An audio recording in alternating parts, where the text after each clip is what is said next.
Major funding for KPBS Evening Edition has been made possible in part by Bill Howe Family of Companies, providing San Diego with plumbing, heating, and air restoration, flood and remodeling services for over 40 years. Call 1-800-BILL-HOWE or visit BillHowe.com. And by the Conrad Trebas Foundation, Darlene Marcos Shiley, and by the following.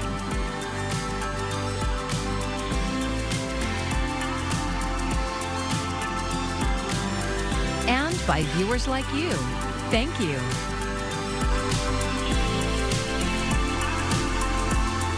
Homelessness in San Diego is headed in the wrong direction. Thank you for joining us. I'm Maya Trabulsi. The latest report from the Regional Task Force on Homelessness once again shows more people became homeless last month than got out of it. But KPBS reporter John Carroll says there is a trend that some advocates are finding hopeful. It's now been 2 years since more people started experiencing homelessness than have found housing. In March, 1,337 people became homeless for the first time, while 1,226 were housed, a difference of 111 people. Regional Task Force on Homelessness CEO Tamara Kohler sent us a statement saying, "This sobering anniversary reveals the continued impact of high housing costs and low housing stock on our region." The statement calls for abundant housing for people of all income levels, keeping people in their homes and quickly ending homelessness if they experience it. Kohler wasn't available to talk with us on camera. She's been in Washington, D.C. this week, working with Congress on this very issue. San Diego Mayor Todd Gloria has also been in D.C. on other issues. His office sent this. The number of people becoming homeless is largely a result of our housing affordability crisis, which Mayor Gloria has made a top priority. The statement says 2023 was a banner year for housing, with 83% more new housing permits issued in the last year over 2022.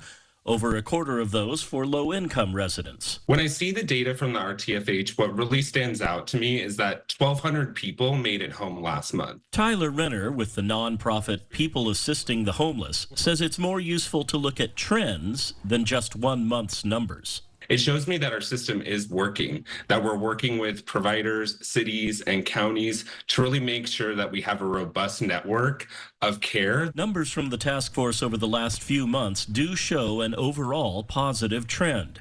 In December, the difference between the number of people experiencing homelessness for the first time and those finding housing was 412.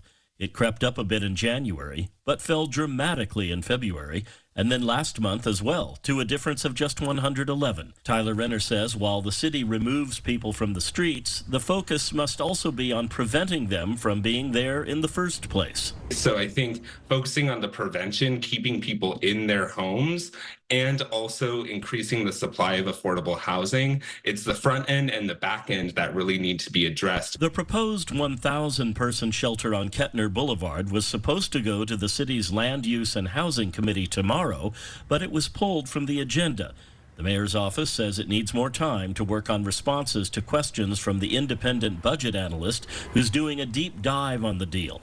A deal that, when it comes together, will be one more step on the long road to solving the difficult and vexing problem of people not having anywhere to live. John Carroll, KPBS News. Well, you'll notice tonight those clouds will start to build. That's because we have some weak energy there along the coast. We're going to see those clouds building, and I'm not going to rule out some foggy areas late tonight into early tomorrow. So just heads up, you may run into some tricky travel. Tonight, we're dropping down to a low of 54. Now, we're going to continue to update you on your forecast for the rest of the week. Stick with us. If you were hoping that interest rates would be coming down soon, you may be out of luck. That's what Fed Chair Jerome Powell indicated this week. Jen Sullivan breaks down what it means for the economy and borrowers. It appears interest rates won't be coming down anytime soon. For months, Federal Reserve officials have said they need convincing data showing inflation is coming down before feeling comfortable cutting interest rates. We'll need greater confidence that inflation is moving sustainably toward 2%. Before it would be appropriate to ease policy. But inflation isn't near 2%. According to the latest data from the U.S. Bureau of Labor Statistics released last week, the Consumer Price Index rose 3.5% in the last year. The report also shows prices for a variety of categories have gone up in the last 12 months. Everything from car insurance to baby food to rent. The recent data have clearly not given us greater confidence and instead indicate that it's likely to take longer than expected to achieve that confidence. Mortgage rates continue to rise as well. The average 30-year fixed mortgage rate jumped to 6.88% in the week ending April 11th, up from 6.82% the previous week, according to Freddie Mac. All of that means higher costs for households. When it's more expensive to borrow, experts say consumers have less money to pour into the economy. For Consumer Watch, I'm Jen Sullivan. A wake-up call for the county. That's what a North County group calls the sudden departure of the Citizens Law Enforcement Review Board's executive officer. As KPBS's Alexander Wynn reports, they want community representation in the selection process for the board's next leader. This came as a big surprise, and Paul Parker was so valued and so effective. Tom Packard is with Showing Up for Racial Justice North County. He says Parker's resignation from CLRB, the Citizens Law Enforcement Review Board, was a big loss. They had huge amounts of talent, and he also understood the way the system worked and the way it could be improved, and they were heading in a good direction. Parker resigned on March 11th. He repeatedly pressed for the review board to assert more oversight on in-custody deaths at county jails. According to county records, San Diego has documented a high number of deaths while in custody for more than a decade. The problem is so severe, the state auditor in 2022 recommended state oversight. So far this year, there have been 4 in-custody deaths. And the fact that he was that frustrated about the sheriff's department resistance to really systemic level change, that we were really disappointed that he left. Parker had pushed for scanning sheriff's deputies on their way into county jails to prevent drug smuggling and overdoses. The sheriff's department has repeatedly resisted doing that, despite similar recommendations from the state auditor and county grand jury. This is kind of a wake-up call for the CLRB and for the Board of Supervisors. With Parker's departure, Packard wants the county to have a member of the community on the selection committee, and for the county to select someone who will vigorously carry CLRB's work forward. But I think the key things that they need to get in the new executive is somebody with leadership ability that can look at that system strategically and help focus on what systems changes need to be made in the jails, not just minor procedural changes. He sent a letter to county and CLRB leaders Tuesday evening, signed by a coalition of community members, outlining the concerns. So far, he hasn't heard back from anyone. KPBS reached out to the county for comments, but did not receive a response by airtime. Alexander Wynn, KPBS News. Dual congressional hearings today revealed shocking allegations of lapses of safety controls at Boeing. Ivan Rodriguez breaks down the testimony. Boeing feeling the pressure as current and former employees join a panel of witnesses testifying before a Senate subcommittee about what the hearing title called a broken safety culture at the company. I'm not going to sugarcoat this. This is a criminal cover-up. Sam Salahpour, a quality engineer for Boeing, says when assembling the fuselage on 787 aircrafts, gaps between pieces were left too wide, creating stress which could lead to fatigue and failure over time. I want to make clear that I have raised these issues over 3 years. I was ignored. I was told not to create delays. I was told, frankly, to shut up. Ahead of Wednesday's testimony, Boeing said inspections found no evidence of fatigue in parts of the plane now facing questions. The company released a statement reading in part, "We are fully confident in the 787 Dreamliner. These claims about structural integrity of the 787 are inaccurate and do not represent the comprehensive work Boeing has done to ensure the quality and long-term safety of the aircraft." Boeing has faced more than 5 years of questions over its commercial jets following 2 deadly crashes of a different model, the 737 MAX. January's door plug blowout aboard an Alaska Airlines flight added to the pressure. In an earlier hearing Wednesday, a panel of experts informed Congress of a series of recommendations they have made to the FAA for how to fix the issues at Boeing. There needs to be an environment of psychological safety. They need to learn from that and communicate it and pass it on. I'm Ivan Rodriguez reporting. I'm Jeff Bennett. Tonight on the NewsHour, the House Speaker attempts to pass a critical foreign aid package, and the Senate votes to dismiss the impeachment case against the Homeland Security Secretary. That's at 7 after Evening Edition on KPBS. The Anti-Defamation League is warning of a rise in anti-Semitic hate in the United States, reaching a new high in 2023. At the same time, the Council on American Islamic Relations reports a similar rise in Islamophobic incidents. Brian Todd reports on the alarming trends. Outside a D.C. synagogue, a man is arrested for allegedly attacking one congregant and menacing others. He was yelling, "Gas the Jews," and spraying this bad-smelling gas. It's the spray. That incident in December, part of an alarming spike in anti-Semitic incidents in the U.S. last year, documented in a new audit released by the Anti-Defamation League. The ADL tracked 8,873 anti-Semitic incidents in 2023, more than double the previous year's record of nearly 3,700. We have never, ever seen anything like this. Keeping in mind that in 4 out of the past 5 years, the numbers have reached record highs. And yet in 2023, we blew away all previous tallies. And the numbers jumped dramatically in October, which is when the war between Hamas and Israel began. During the same general period, America has seen a disturbing spike in Islamophobic incidents as well. The Council on American Islamic Relations, CARE, telling us how attacks and harassment against Muslims in the U.S. have skyrocketed since the Israel-Hamas war started. Since October 7th, I can tell you at every care office, including our own here in Los Angeles area, we've seen a spike of almost 3 to 4 times the number of incidents, hate incidents. The tension often festering on college campuses. CARE's Los Angeles branch is condemning a decision by the University of Southern California to cancel the graduation speech of undergraduate valedictorian Asna Tabassum, who's Muslim and holds pro-Palestinian views. USC's provost says the decision was related to security risks, which he didn't specify. Tabassum had come under criticism over a link she posted in her Instagram bio to a website about Palestine that says, quote, "Zionism is a racist settler colonial ideology." CARE says what Tabassum did was not anti-Semitic. And in an interview with CNN, she said the university taught her to stand up for her beliefs. I personally don't think it's inflammatory, and I stand by human rights, and I continue to. That's not something I'm going to apologize for. In recent months, several of America's top universities have come under intense scrutiny, often accused of allowing free speech to cross over into hate speech. It's led to the resignations of school presidents at places like Harvard and Penn. We're that divided, we're that polarized, we have that hard of a time coming to any kind of middle ground on any issue.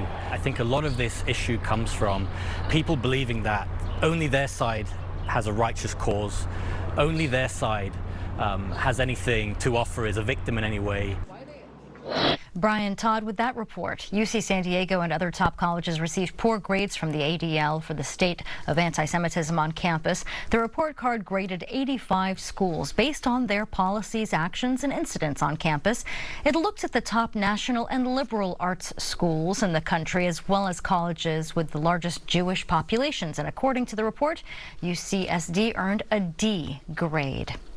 The FDA and county public health officials are sounding the alarm about a norovirus outbreak in San Diego. 11 confirmed and probable norovirus cases have been linked to frozen oysters imported from South Korea. They were served at 100's Seafood Grill Buffet in Mission Valley between March 31st and April 1st. One person who had to go to the emergency room spoke with our media partner KGTV. I was just so dehydrated I couldn't really swallow my own saliva. It felt like swallowing sandpaper. I eat out regularly, and so I was not expecting. I was just expecting it to be as safe as food I normally eat, I guess. Restaurants and stores are being cautioned to check their freezers. The county is working with the state health department to identify other potential retailers. It's being called a huge breakthrough by environmentalists. Last week, the national standard was set to limit so-called forever chemicals found in nearly half of U.S. drinking water. Mandy Gaither reveals the dangers behind the chemicals and how to lessen exposure to them.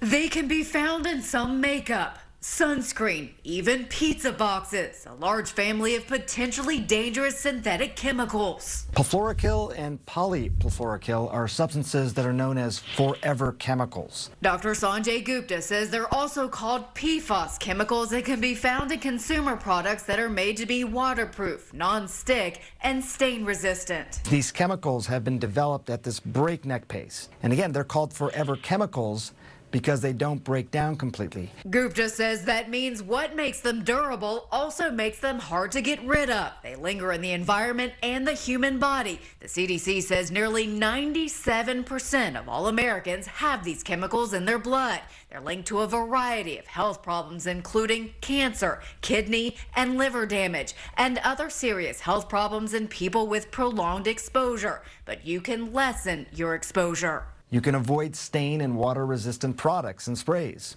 If you order delivery or takeout from restaurants, remove your food from takeout containers before reheating. When cooking at home, steer clear of non-stick cookware and filter your drinking water with activated carbon or reverse osmosis if possible. For Health Minute, I'm Mandy Gaither. Under the new national standards, water utilities will have to filter out 5 types of individual forever chemicals. There's also a limit for mixtures of any 2 or more of these chemicals. There's progress on a bill that would update the state's plastic bag ban. State Senator Catherine Blakespear says it was approved by the Environmental Quality Committee today. It would eliminate the use of thicker reusable plastic bags. Many stores switched to those after the original bag ban was passed in 2014. Blakespear says the newer bags typically end up in landfills instead of being recycled. The bill needs to pass another committee before a full vote by the state Senate.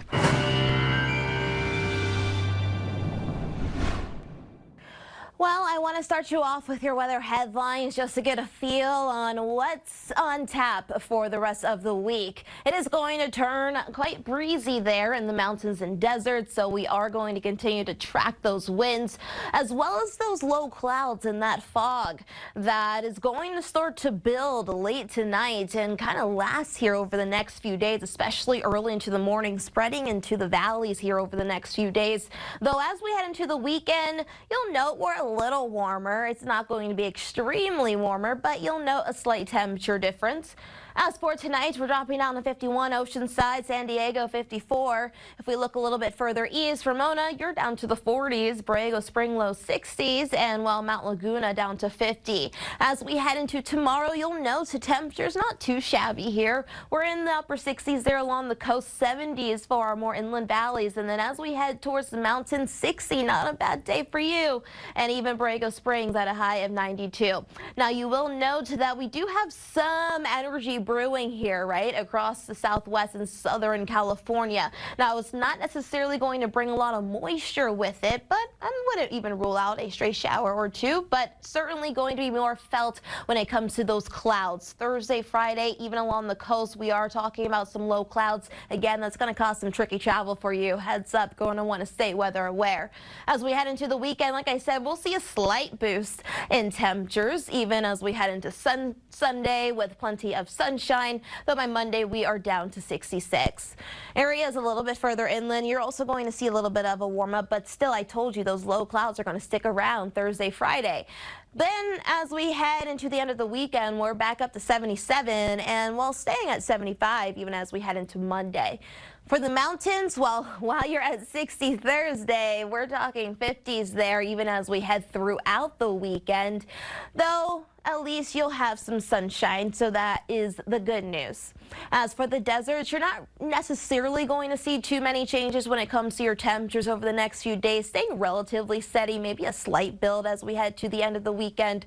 But overall, you're going to see some sunshine here over the next few days. For KPBS News, I'm meteorologist Bree Guy. Well, April is the month of the military child. It's an especially significant time for Hancock Elementary School. 96% of their families are active duty military. Today, those families were invited for a special lunch in recognition of the sacrifices they make in service of the country. The first deployment I went through is when I had just had her. She was 3 months old. Oh my goodness. And then he came back when she was almost 13 months old. They know that we understand what they're going through, what's happening. They know that we understand the hardships, the troubles, the trials, and honestly, the good times too. According to the Defense Department, more than 1.6 million military children face unique experiences and challenges as a result of their parents' service. Nearly 3 months after the January floods, Shelltown residents are still in limbo. KPBS reporter Katie Hyson says the tragedy knit them together and became a calling for a volunteer from outside of the neighborhood. In a cramped kitchen, Iso Rosales cooks. Chicken and pork, rice and beans, potatoes and carrots. 50 pounds of it. Rosales lives in El Cajon. She began bringing hot meals to Shelltown weeks after the January flood devastated the neighborhood just north of National City. Like many in the county, she was removed from the impacts of the flood. I knew it had rained, but I didn't know the damage because I don't like to watch the news. But she started to see images of the destruction on Facebook. She's a single mother of 3. She cooks for multiple small businesses she runs, but she felt compelled to help.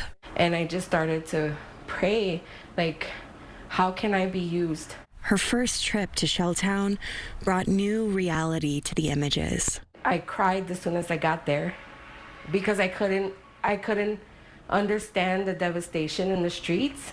Rosales couldn't fix everything she was seeing, but for her, a hot meal is family. I try to celebrate with people even in the darkest times. Food does that for us. Many Shelltown residents still don't have working kitchens, no stoves or sinks. They improvise with portable cooktops and microwaves. For them who have gone through a traumatic experience like that, and every other aspect of their life is in limbo, but they don't have a hot meal at home. They can't prepare a hot meal to sit at the table with their family. Rosales began working with a community organization, Herencia Hispana, to cook hot meals for the neighbors. She got to know Beba Zarate, who hosts the meal distribution. Now, she drives to Zarate's house and sets the table for Shelltown neighbors. They gather like family. The disaster feels more recent than 3 months ago. Sandbags still pile on the sidewalk. A large dumpster sits in the street. To show how high it flooded on January 22nd, Zarate points several feet up her wall. It is like a horrible movie. Everything was like dark. It was mud all over. It was all the trash. Even it was dead animals there. It was like a nightmare in the middle of the morning. Her house is mostly empty of personal belongings, all lost to the flood. But donations for distribution to flood survivors are piled to the carport ceiling. President Joe Biden declared a major disaster a month after the flood. There are 2 days left to apply for FEMA assistance, up to $42,500 per household for housing assistance, repairs, and property loss. But there are citizenship and immigration requirements. And though FEMA has helpline operators, Zarate says it can be hard for some of her neighbors to navigate the process. Zarate has lived in her house for 25 years. The street it's on connects to a freeway and an elementary school. She says it used to be filled with traffic and children. Now, this is like an empty street, like a ghost street. Many families lost their homes entirely. The county moved them into hotels. It is like really scary not having those smiles here around in the neighborhood. The news cycle has largely moved on, but it's not so easy for the residents. It's a long recovery process. In the first month, it was like cover the basic needs. But now, this is the reality. You have to face the reality that do not have anything that you used to have to live, to survive. Now we are struggling with ourselves, but also with our mental health. The water has dried, but she says it left behind PTSD. She explains how it feels. It is like the emotions are numb. It is like when you have anesthesia and you are barely waking up, this is how we are feeling. We are like colorblind. You can see the color, but we cannot see the colors. We are trying to, but it's really hard. But Zarate says she also noticed her neighborhood change for good. The beautiful thing of this is that we become like a family. We holding hands and say, we are together in this. And it is so much loving to see a survivor that is cooking in the backyard for the whole community. Or say, you know what, this is what I have. I share with you and I share with the whole community.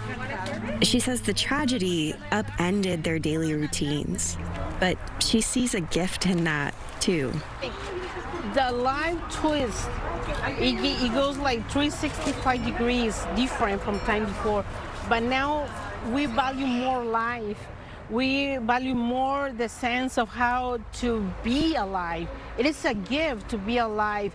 Witnessing those lives is the gift volunteer Isa Rosales says she brings to Zarate and her neighbors. You know, she said, I don't want nobody to forget about us. And I said, don't worry, we won't forget about you. Zarate is just one of more than 1,000 flood victims still figuring out how to survive. Katie Hyson, KPBS News. What a wonderful story. And you can find tonight's stories on our website, kpbs.org. Thanks for joining us. I'm Maya Trabulsi. Good night. Major funding for KPBS Evening Edition has been made possible in part by Bill Howe Family of Companies, providing San Diego with plumbing, heating, and air restoration, flood and remodeling services for over 40 years. Call 1-800-BILL-HOWE or visit BillHowe.com. And by the Conrad Prebys Foundation, Darlene Marcos Shiley, and by the following.